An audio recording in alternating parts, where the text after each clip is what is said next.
Natatawa si Arabella sa tuwing naaalala niya si Grigor. Kanina kasi, bago ito umalis papunta sa Tomorrow Industry, aligaga ito tayo siyang pakilusin sa loob ng bahay at tangis sa kwarto lamang. Pero dahil wala na ang asawa niya, pwede na itong tumayo at lumabas ng kwarto. Kinikilig naman siya sa tuwing naaalala niya ang sinabi ni Soraya kagabi. Magkakaroon na kami ng baby. Mahinang saad nito talos mapatalon sa tuwa. Kasunod doon ang pagtingin sa kanya ni Butler Ted at Judy. Ang mga mukha nito ay may bahid ng pagkagulat. Sinabihan kasi sila na hindi pwedeng umalis ng kwarto si Arabella. Kaya naman agad nila itong nilapitan at binati. Lady Ara, good morning. Sabay na sabi nila at ninitian naman ito ni Arabella. Isip-isip ni Judy ay bumalik ng sigla ng kanyang mga ngiti. Maging siya kahapon ay natakot na makitang umiiyak ang anghel ng demonyo. Inalalayan niya ito at pinaupo sa sofa. Lady Ara, napag-utusan lang kami at hindi kayo pwedeng lumabas ng kwarto. Sabay kuha ng mansanas at abot dito. Nag-iba naman ang timpla ng mukha ni Arabella. Tila ba ginagawa siyang baby sa loob ng hasyenda? Magsasalita na sana si Arabella kaso biglang dumating si Connor at Helena. Sinundo nito ang dalaga dahil ito ang bilin sa kanya ni Grigor. Total, kahapon naman ay nakausap na sila nito at alam na nila ang dapat nilang gawin. Isang masaganang ngiti ang pinakawala ni Helena. Gusto niyang umiyak sa harap ng kaibigan, ngunit hindi naman niya magawa. Sadyang natatakot lang siya sa nangyari sa dalaga.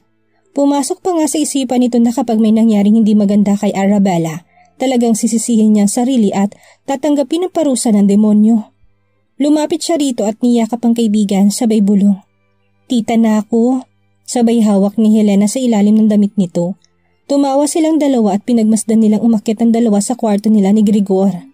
Pagpasok nila sa loob, nagulat bigla si Arabella dahil umiyak si Helena.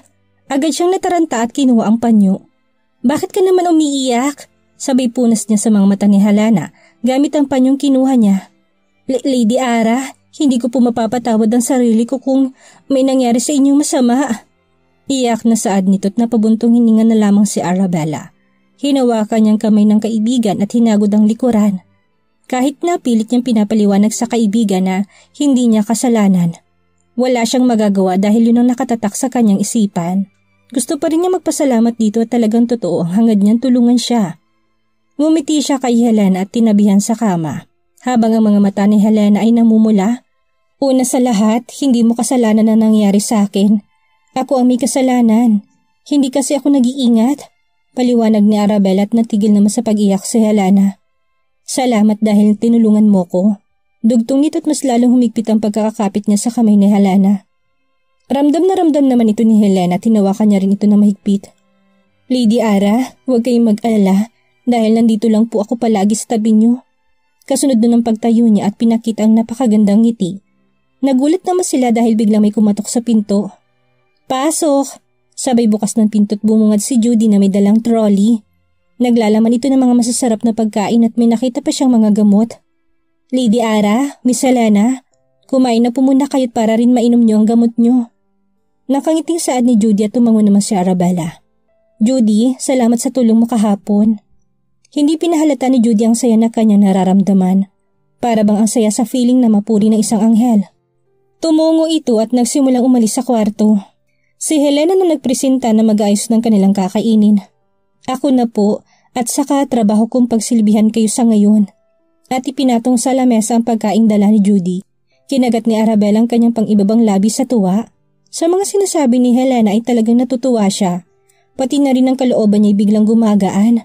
Inabot sa kanya ni Helena isang basong tubig. Uminom muna kayo. Habang pinagmamasdan nitong uminom ang kaibigan. Salamat at inabot ang basong tubig na kanyang pinag-inuman. Habang kumakain silang dalawa ay may bigla siyang naalala. Kahit buntis na siya, gusto pa rin ni Arabella na ipagpatuloy ang pagtatrabaho. Ayaw rin niyang pinagsisilbihan siya tulad ng ginagawa nila. Wala namang magawa si Arabella dahil kahit ayaw niya, hindi pa rin makikinig ang mga ito sa kanya. Lalo na't utos ito ng kanyang asawa. Kausapin ko kaya si Grigor, isip ni Arabella. Napansin naman ni Helena ang pagiging lutang ni Arabella. Hindi kasi nito nagagawang magsalita at halatang malalim ang iniisip. Bigla tuloy siyang lumapit dito ng kaunti at sinuri ang mukha ng kaibigan. Are you okay? Nilagay niya mga palad sa noo nito at natawa naman si Arabella. Ano ka ba? Okay lang ako.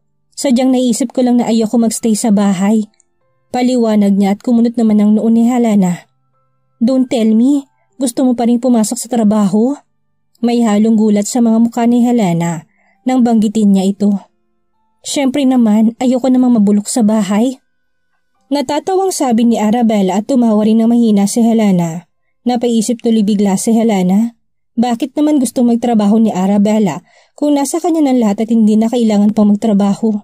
Kinamot nito ang ulo at hinarap ang kaibigan. Lady Ara, bakit gusto niyo pang magtrabaho?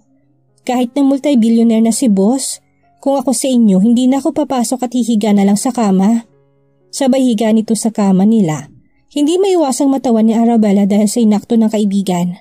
Kung tutuusin naman talaga ay tama ang sinabi niya.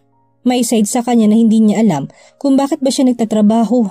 Kahit na pwede namang hindi na't magstay na lang sa asyenda. Kahit hindi siya magtrabaho sa Tomorrow Industry, pwede niya namang gawin sa bahay. Maraming gawain ang ginagawa ng mga hardinero sa asyenda. Pwede naman siyang mag-aral nito at yun na lamang ang gagawin. Napahikab siya bago inumin ang gamot na nakalagay sa tabi ng plato. Gusto mo palit tayo? Pabirong saad ni Arabella. Dahilan na mapabangon si Helena sa pagkakahiga. Natawa naman ito sa naging reaksyon ng kaibigan. Hala, ayoko nga. Nakakatakot kaya si boss kung alam mo lang. Sabay hawak nito sa kanyang mga braso. Parang bigla kasi siyang kinilabutan sa sinabi ni Arabella. Tapos binanggit itong nakakatakot na kilala niya. Akala niyo lang yun pero mabait talaga si Gregor. Kinikilig na saad ni Arabella at iniisip na nitong magandang pangalan para sa anak. Sa tuwing naaalala niyang buntis siya at magiging ina na rin, talagang labis ang tuwa niya. Iniisip pa lang niya na magigising siya sa tuwing iiyak ito at makikita kung paano alagaan ni Gregor ang umiiyak na anak. Habang si Helena naman ay nakatingin sa kanyang kaibigan na nakapikit. Sigurado siyang malalim ang iniisip nito habang nakahiga sa kama. Ipinapangako niya sa kanyang sarili na gagawin niyang kanyang makakaya para maprotektahan ang anghel ng demonyo. Para nandilim ang mundo ni Minerva habang nakatingin sa pwesto ng dalawa. Ngayon kasi hindi na naman ito pumasok at ilang absent ng ginagawa. Hanggang sa naalala niya nangyari kay Arabella. Ngayon tuloy ay nagdidiwang ang kanyang kalooban sa saya. Para sa kanya ay kulang pa nga ang natamo nito. Gusto pa niyang lumala ang nangyari kay Arabella. Kahit hindi naman niya alam ang buong kalagayan nito ngayon. Ang mga kapwa niya empleyado ay may masamang tingin sa kanya. Pero hinahayaan na lang nila ito at ayaw makipagtalo sa kanilang supervisor.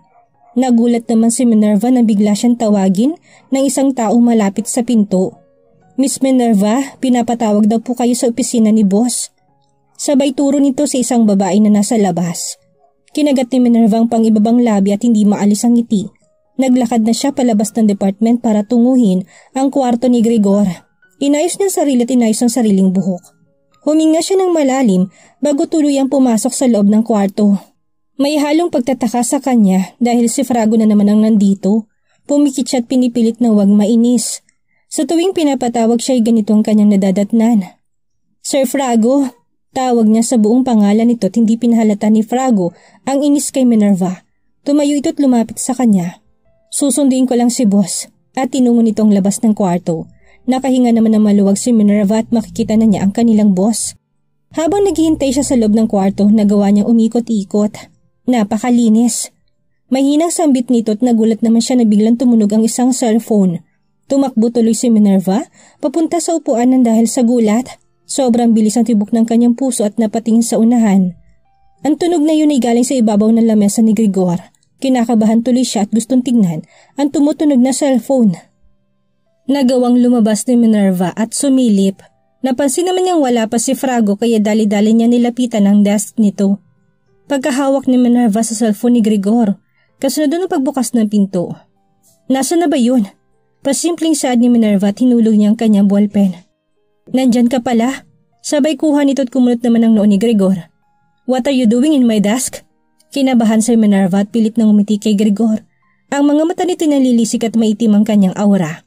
Ipinakita niyang hawak niyang ballpen. Nalaglag ko po kasi boss. At ginalaw-galaw ang hawak niya. Umupo na si Gregor sa kanyang swivel chair at pumasok si Frago na may dalang mga papel. Bumilis tuloy ang tibok ng puso ni Minerva nang dahil sa nangyari. Hindi niya alam ang gagawin kapag nahuli siya nito. Buti na lang talaga ay agad siya nakapag-isip ng paraan. Pinagmamasdan niya si Gregor na may kinukuhang papel sa kanyang drawer. Miss Minerva Cruz, hindi mo na kailangang ipaalam sa akin ang about kay Helena at Arabella. Nasabi na rin sa akin ng pamilya nito na kailangan ng pahinga. Paliwanag ni Gregor at paninaman ng tango ni Minerva. Boss, no problem. Seryosong saan niya at may halong tuwa. Hindi niya makikita si Arabella at Helena nang dahil sa kanyang ginawa, pero bigla siyang natigilan nang dahil sa sinabi nito. Kung hindi aksidente ang nangyari kay Arabella, sinisigurado kong magbabayad ang gumawa nun. Tumingin ito ng diretso sa mga mata ni Minerva at hindi pinahalata ang takot. Bilang isang CEO ng Tomorrow Industry, ayoko mabahidan ng kung anong pangalan ng kumpanya ko. Dugtong ni Gregor at napalunok na lamang si Minerva sa takot. Halos maikuyom nitong kanyang kamay at pinipilit na wag mga tala mga binti.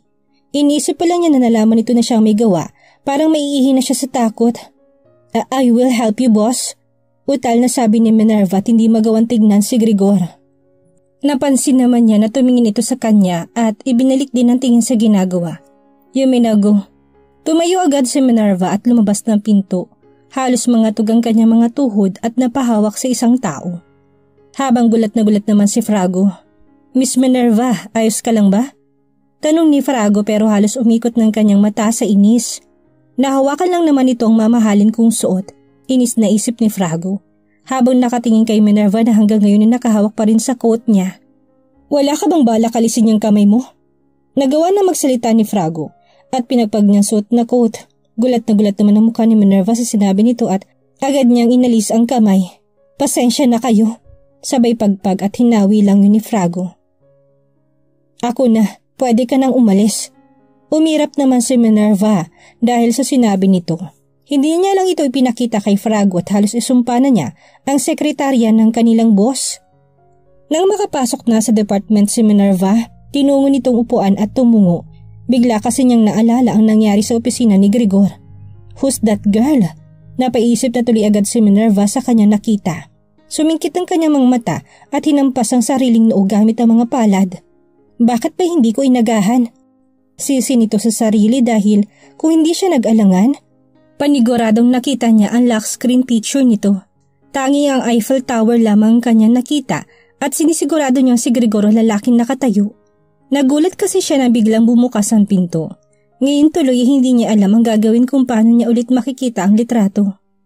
Hindi kaya yung ang babaeng kasama niya nun sa mall? Napapaisip niya saad at biglang pumikit. Konti na lang at dudugo ng kanyang palad sa sobrang higpit ng kanyang pagkakasara sa kamay. Lumalalim lalo ang galit niya sa kanya nakita. Gusto niyang agawin sa babaeng ito ang lalaking gusto niya pero hindi naman niya alam kung paano. Sumabay pa ang mga ngiti ng kanyang mga katrabaho na parang may nangyaring maganda. Samantalang siya ay nagluluksa at iniisip ang itsura ng babaeng umagaw sa taong dapat ay sa kanya. Baka naman pinsan niya lang. Mahinang bulong nito at alam naman niya na walang anak na babae si Vera at Damon.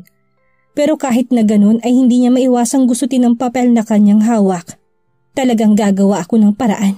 Napatingin sa kanyang ilang mga katabi nito. Parang baliw kasi si Minerva at kanina pa nila naririnig. Kinakabahan na nga ang ilan sa kanila dahil parang nagrirituat ito sa kanyang upuan. Sumama naman ang tingin ni Minerva sa mga taong nakatingin sa kanya. Anong tinitingin-tingin niyo? Gusto niyang dukutin ko yung mga mata niyo? Sigaw nito at rinig naman ito ng lahat.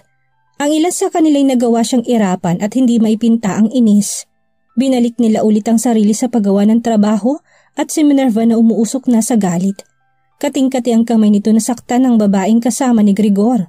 Kapag nalaman niya at nakita niya ang mukha nito, sinisigurado niyang gaganti siya at ipapamukha na siyang magiging asawa nito.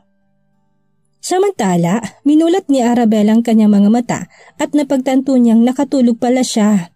Tumayo ito at agad na napansin niya si Helena na nakatingin sa kanya. Hindi na kita ginising ang himbing ng tulog mo. Masayang saad sa kanya at isang ngiti naman ang pinakawalan ni Arabella. Pasensya ka na, masyado akong inaantok at hindi ko alam kung bakit. Malungkot na saad nito at ginulo naman ni Helena ang kanyang buhok. Lady Ara, natural lang po yan kasi nga po buntis kayo. Nakalimutan ni Arabella na buntis nga pala siya. Bigla tuloy itong tumawa at tumangutangu pa. Napailing tuloy siya dahil sa hindi niya naisip na buntis siya. Kasunod noon ang 3 katok na nanggaling sa pinto. Pasok! May kalakasang saad ni Arabella. Bumungad sa kanya si Judy na may dalang trolley. Judy, huwag mo nang dalhin niya sa itaas. Kami na lang ang bababa. Paliwanag nito't nagtatakang magsalita sana si Judy, ngunit pinigilan ito ni Arabella. Huwag kang mag-alala, akong bahala sa inyo.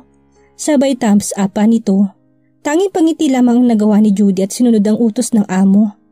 Alam niyang hindi siya mananalo sa dalaga. Hindi dahil kasintahan ito ni Grigor, kung hindi dahil sa kakulitan nito at kahit na sino hindi mananalo. Napahawak sa sentido si Helena at inaasahang ganito ang mangyayari. Minasahin niya yun at medyo sumasakit pa nga ang kanyang ulo. Hinila ni Arabella ang kaibigan pababa sa first floor, ngunit pinigilan ito ni Helena na gamitin ang hagdan. Lady Ara, doon po tayo sa elevator. Masama po sa inyo lalo na kapag buntis kayo. Sabay alalay ni Helena pupunta sa elevator. Kailangan pa ba yun? Napakamot si Arabella at hindi alam ang sasabihin. Kung titingnan naman siya ay parang wala namang pinagbago. Habang ang noo niya ay nakakunot at hindi maipinta ang muka, iniisip tuloy niya na si Grigor na naman ang may utos nito. Napabuntong hininga na lamang si Arabella at tinaya ng gustong mangyari ng mga ito. May halong ilang man sa kanya pero wala pa rin itong magawa. Saglit nang makarating sila sa first floor at napatingin ng mga katulong sa gawin nila. Nang makita pa lang nila ang dalaga ay napangiti na ito. Ang mga ngiti kasi ni Arabella ay talagang nakakahawa.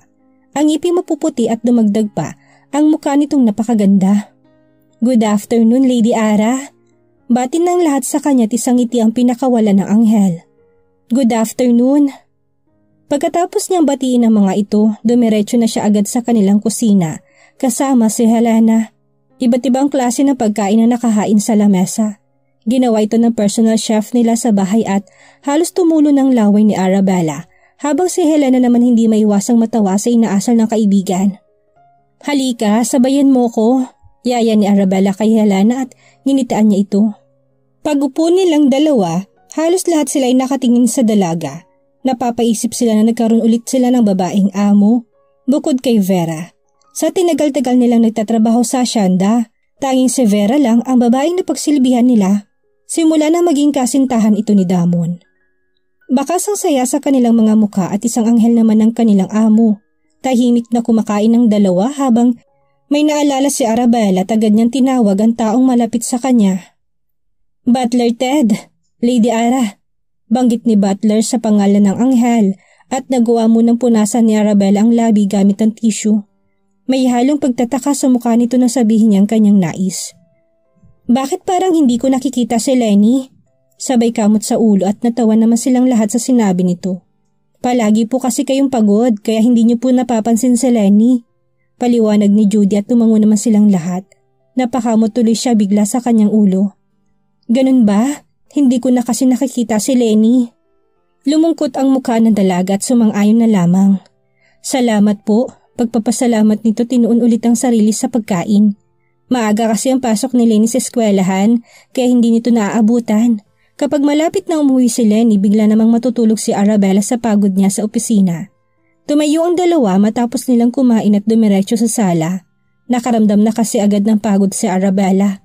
Kahit nalapit lang ng sala. Napansin naman ito ni Helena at nilapitan ng kaibigan. Lady Ara, may masakit ba sa inyo? May halong pag-aalala sa boses nito. Tipid ng ngiti ang binigay ni Arabella at hindi niya mawari ang sarili. Siyempre wala, ako pa. Pilit na saad nito para hindi mag-alala ang kaibigan. Hinawakan ni Arabella ang kanyang tiyan. Parang may kakaiba kasi dito kahit na kumain na sila. Masakit ang puso niya pero hindi naman ganun kalala. Napapangiwi na siya at hindi niya idinidiin ang palad sa tiyan. Kinakabahan kasi ito na baka mapaano ang baby nila sa sinapupunan. Kasunod nun ang pagkagulat nila at nawala rin ang kanyang iniinda. Tita Ara! Sigaw ni Lenny at tumakbo ito at niyakap siya. Tita Helena, hello rin po sa inyo.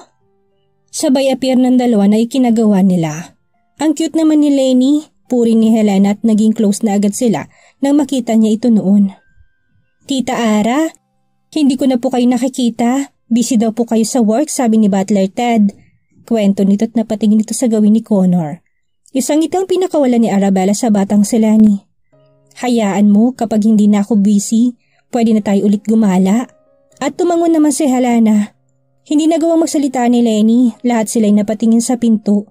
Takang-taka naman ng mga ito dahil ang daming pagkain na pinapapasok sa loob. Anong meron? Rinig na saad ni Helena habang hinihintay nila kung sinong nasa likod nito. Isang malakas na aura ang bumungad sa kanila. Binati ito ng lahat at kasunod nun ang pagngiti niya. Ang mag-asawang Tumaro ay nasa hasyenda at may dalang iba't ibang pagkain. Arabella Servania, tawag ni Vera at agad tumayo ang dalaga para yakapin si Vera. Sabay tingin kay Helena at Lenny. Hello! Nahiya naman si Helena na batiin sila nito. Madam Vera, good afternoon po. Magalang na sabi ni Helena at kinuha ni Connor ang kapatid. Need mo nang magbihis. Kumaway si Lenny at nagawang tunguhin ang kwarto nito habang ang mukha ni Arabella ay nagtataka. Nakatingin pa rin kasi ito sa mga iba't ibang klase ng plastik sa sahig. Anong meron? Napatanong na tuloy ang dalaga at hinapos naman ni Vera ang buhok nito. Kumindat muna ito bago magsalita. Birthday ko bukas. Nalaki naman ang mata ni Arabella at narinig din yun ni Helena. Masayang hinarap ni Arabella ang tinuring niyang ina at niyakap. Ma'am, happy birthday. Para nabingi si Vera nang tawagin siya nitong ma'am. Halos tumalon sa saya si Vera at nilapitan agad ito ni Damon. Nagulat kasi siya sa ginagawa ng asawa at ayaw niya ito madisgrasya. Vera Tumaro. May halong banta sa boses nito at halos tumaas ang balahibo nila. Sa tuwing tinatawag niya ito gamit ang buong pangalan, alam nilang nag-aalala ito sa asawa at nagawang hawakan ni Vera ang asawa sa balikat. Did you hear that? Tinawag niya akong ma'am. Tuwang-tuwa si Vera at tumawa naman silang lahat. Nagawang hawakan ni Damon ang kanyang asawa at tumango. Maging siya noon ay natuwa nang tawagin siya nitong dad.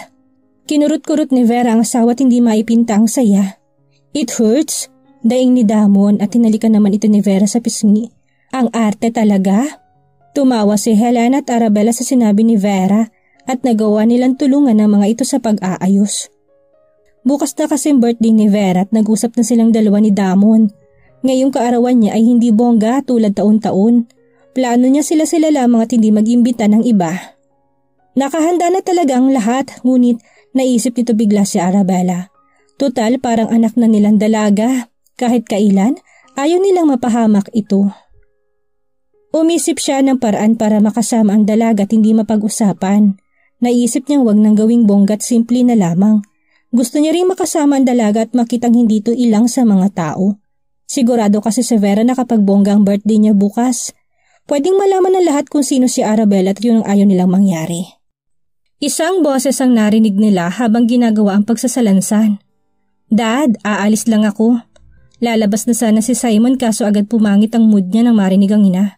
Simoner, saan ka na naman pupunta? Huwag mong tatangkaing umalis, birthday ko bukas. Sermon ni Vera sa anak at tumingin naman ang hindi maganda si Simon. Dudukutin ko yung mata mo, Simoner. Banta ng ina at may kataasan ng boses. Napasabunot naman si Simon at huminga na lang sa sopa. It's Simon, not Simoner. Lalabas lang naman ako, bakit ayaw mo kong payagan? Maktol nito at halos ikalat niya ang mga unan sa sofa. Ang cute ni Simon at hindi nila maiwasang mapangiti sa binata. Nagmamaktol kasi ito ng maigi at halos maglumpasay sa sofa. Sa tuwing nandito kasi siya sa asyenda at nandito ang kanyang ina, inaasahan na ni Simon na siya ang paborito ng ina, paboritong tawagin at sermonan. Palibhasa palagi siyang wala. Sinipa-sipa ni Simon ang kanyang mga naaabot na gamit ng paa. Inis na inis kasi siya, lalo na ilang linggo na siya sa bahay at hindi makalabas. Tinignan niya ng masama ang ina at tinirapan lang ito ni Vera. Talaga bang bawal akong umalis ngayon? Hindi makapaniwalang sabi ni Simon at tumiling-iling ang ina nito. Diyan ka lang, Simoner. Hindi ka aalis hanggat hindi natatapos ang birthday ko. Nagawa na lamang pumikit ni Simon habang pinagmamasdan siya ng mga katulong. Ang buong sala kasi nila ay napakagulo. Inalis kasi ni Simon ng mga sapi nito at unan dahil sa inis niya sa ina. Habang si Arabella naman ay natutuwa kay Simon. Kahit na binata na ito pero bata pa rin ang pag-iisip. Nagawa tuloy magsalita ni Helena nang dahil sa nakita niya. Mahal na mahal niyo talaga si Simon. Ngumiti si Vera at pasimpleng ngumiti si Damon. Sa katunayan mas paborito ko si Simon. Sabay tingin sa anak na nagmamaktol. Kahit na palaging wala si Simon mas gusto ko pa rin siya kaysa kay Gregor at Argus. Dugtong nito. Para kay Vera mas gusto niyang bunso si Simon. Natutuwa siya sa anak sa tuwing niloloko niya ito at mas lalong nagiging bata kapag pinagalitan. Sweet kasing bata si Simon at madaldal pero sa ibang tao, tahimik at seryoso lamang. Hindi katulad ni Grigor na talagang walang emosyon at tanging sa asawa lamang. Si Grigor ay katulad ng amang si Damon. Samantalang si Argus naman ay hati ng pagkatao ni Grigor at Simon. Seryoso ito't gentleman, ngunit minsan ay masayahin din. Natapos silang lahat at nakaramdam na naman si Arabella ng antok. Panay ang kanyang hikab kaya napahawak ito sa kanyang bibig para takpan. Hindi matigil si Arabella sa kakahikab at napansin naman yun ni Helena. Inaantok ka ulit? Saad ni Helena at tumango naman si Arabella. Napapadalas na ata ang pagiging antukin niya. Parang kahit anong gawin niya, kusang sasara mga mata niya sa antok. Ara, are you okay? Sinuri ni Damon ang noon nito at medyo mainit. May sakit ka ba? Tawagan mo si Soraya Mujer. Utos ni Damon kay Butler Ted at bigla naman silang kinabahan. Nagawang magtinginan ni Judy at Helena dahil sa sinabi ni Damon. Dad, she's fine. Biglang nagsalita si Grigor na kararating lang. Napabuntong hiningan lahat at nakahinga sa pagdating ni Grigor. Tito Damon, okay lang po ako. Masayang saad ni Arabella para hindi mag-alala ang lahat. Bigla namang sumingit si Vera at hinawakan ng noon nito. Are you sure? Mainit ka. Habang hinihipon itong mga braso at kamay ng dalaga. Tanging pagtango ang ginawa ni Arabella, tula talaga siyang nararamdamang init sa katawan.